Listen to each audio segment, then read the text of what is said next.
Ja tosiaan muistutuksena siellä lähtöpäässä, että noin 2 keltaisella maalattua tolppaa ovat se lähtöviiva, jota ei saa ylittää ennen kuin koira lähtee siitä. Ja näin Peor lähti liikkeelle siitä.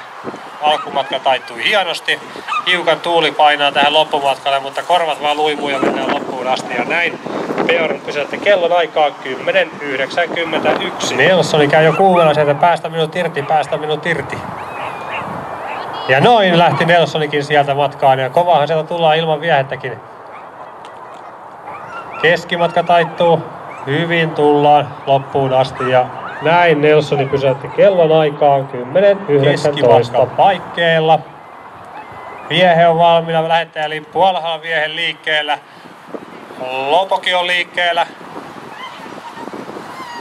Ja siellä ulkolaisessa on varmaan paremmin pito sitten, kun Lopo hakee sieltä kautta linjaa.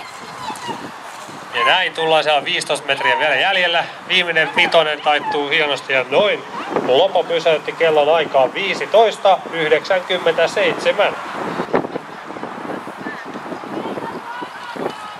Ja näin siellä on Lopo valmiina. Ja tosiaan muistutuksena vielä tässä juoksun radalla menee tämä vieheenvetolanka, joka on tuo punainen erittäin ohut ja huomaamaton, mikä on tässä keskimatkalla keskellä juoksuväylää ja sitä pitää varoa niin tsemppäreiden kuin muidenkin, ketä rata-alueella liikkuu.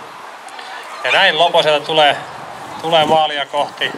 Viime hetken heitäisi läpyt siitä toimihenkilöille ja noin saatiin Lopollekin aika 13.27.